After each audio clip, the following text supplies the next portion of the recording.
Mudassir Rahman Dar, a young creative artist from Kashmir.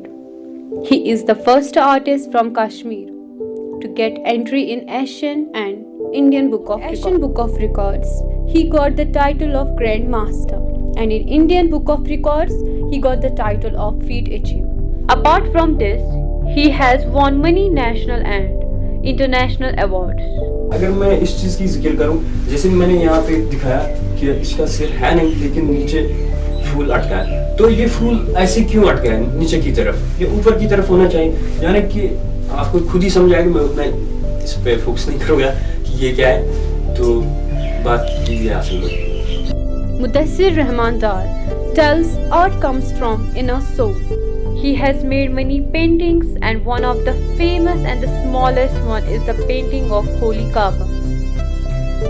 असल में मुझे उस टाइम ये आइडिया आया था क्योंकि हर कोई एक अपने तरीके से डिफरेंट पेंटिंग्स बना रहा था, तो मैंने सोचा कि क्यों ना मैं अपनी होली श्राइन यानी कि जो हमारा होली काबा है उसकी एक डिफरेंट सीरीज बनाऊँ, डिफरेंट तरीके से मैं पेंटिंग्स बनाऊँ। तो हर किसी एक ने अपने तरीके से बेस्ट पेंटिंग्स बनाए, तो मैंने सोचा क्यों ना मैं एक सीरीज़ बनाऊँ काबा शरीफ के ऊपर। तो मैंने उस टाइम लीफ के ऊपर ये पेंटिंग्स बनाई थी और रिंग स्टोन के ऊपर और पेंसिल लीड यानी कि पेंसिल के नोक पे ये स्कल्पचर मैंने उस टाइम बनाया। इसको माइक्रो पेंटिंग भी कह सकते हैं, लेकिन माइक्रो पेंटिंग को क्या यूज़ करना पड़ता है, एक माइक्रोस्कोप, तो फिर वो दिखती है। लेकिन मैंने ये छोटे आकार की पेंटिंग्स बनाई तो ये ऐसे ही दिखती है बिना माइक्रोस्कोप के, तो इसको माइक्रो पेंटिंग भी कह सकते हो। और ये एक स्मॉलेस्ट, तो ये एशियन और इंडियन बुक ऑफ रिकॉर्ड में मेरा नाम आया, ये smallest painting. He always had a dream to become an artist and he started his paintings from schooling.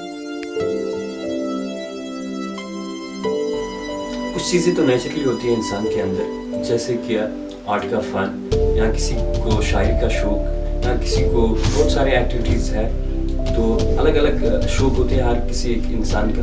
तो मेरा ऐसी पेंटिंग का शौक बचपन से ही था।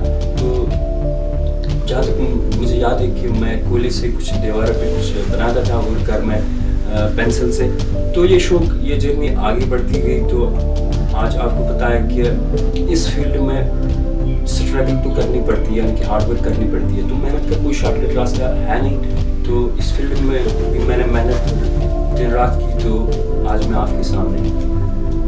देखो, आपने इस चीज़ की बात की कि नेगेटिव कमेंट्स और बैड कमेंट्स की तरफ नहीं जाना चाहिए बंदे को, उसको क्योंकि आगे की तरफ देखना चाहिए, पीछे की तरफ नहीं देखना चाहिए। जो आगे की तरफ देगा उसको सक्सेस मिलती है अल्लाह के करम से। तो मैंने ये पीछे की तरफ नहीं देखा कि किसने मुझे क्या, अगर कोई बैड कमेंट्स भी लिखेगा तो उससे ना इंसान को एक फ़ायदा मिल सकता है, क्योंकि वो अपने आप को कंप्लीट नहीं समझता, वो और भी मेहनत करता है और भी कोशिश करता है कि मैं इससे अच्छा बनाऊं। तो मैंने उस चीज़ को नोटिस करते हुए तो मैंने आगे की तरफ देखा, मैंने सोचा कि हाँ, किसी ने बैड कमेंट्स लिखा तो मेरे अंदर ये खामी हो सकती है, तो मैं इस चीज़ को क्लियर करके दिखाऊंगा। तो मैंने आगे की तरफ पेंटिंग के अलावा जैसे कि मेरी फैमिली है, मेरी 2 डॉटर्स है, मेरी एक फैमिली है, तो इनके लिए मेहनत तो करनी पड़ती है, पेट पालने के लिए मेहनत करनी पड़ती है। शाम को अगर मुझे बच्चा बोलेगा एक चॉकलेट दो, तो मैं उसके बदले उसको पेंटिंग नहीं दे सकता हूँ। तो उसके लिए काम करना ज़रूरी है, क्योंकि यहाँ अगर गवर्नमेंट की बात करें तो यहाँ गवर्नमेंट खाली कहता रहता है कि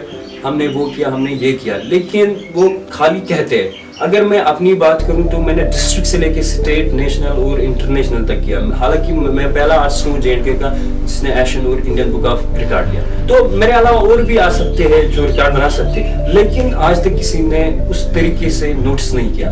अगर मैं एडमिनिस्ट्रेशन या गवर्नमेंट की बात करूँ तो खाली ऐसे कहते रहते कि हम टैलेंट देखते हैं कश्मीर के अंदर। अगर कश्मीर से बात करें तो अगर वहाँ किसी के अंदर इतना भी टैलेंट हो तो उसे एक एज मिलता है, सपोर्ट मिलता है आगे जाने का, लेकिन कश्मीर के यूथ को सपोर्ट नहीं मिलता उस तरीके से जैसे यहाँ के अंदर टैलेंट है, खासकर कश्मीर के अंदर। तो ये बात मैं हर एक टाइम कहता हूँ कि यहाँ सपोर्ट नहीं मिलता उस तरीके से। अगर मेरी बात करें तो मेरी एक फैमिली भी है, मैं इस पेंटिंग को अब कम टाइम देता हूँ और फैमिली को ज़्यादा टाइम। अगर मुझे सपोर्ट मिलता है किसी NGO से या किसी ऑर्गेनाइजेशन से तो मैं ये कंटिन्यू रख पाता ये आर्ट। जैसे कि जिस लेवल पे मैं आज पहुंचा हूँ, इस लेवल तक पहुंचने में बहुत टाइम लगता है, सालों लगते हैं, 10 साल 20 साल, लेकिन मैं कभी अपने आप से डिसाइड करता हूँ कि मैं छोड़ ही दूँ, क्योंकि फैमिली को उतना टाइम नहीं मिलता है, हर एक चीज को टाइम मिलना चाहिए, लेकिन मुझे अब टाइम नहीं मिलता, तो मैं यही चाहता हूँ कि अगर गवर्नमेंट के जरिए मुझे कुछ सपोर्ट मिले इसमें तो मैं कंटिन्यू कर पाऊँ, अगर नहीं मिले तो मैं छोड़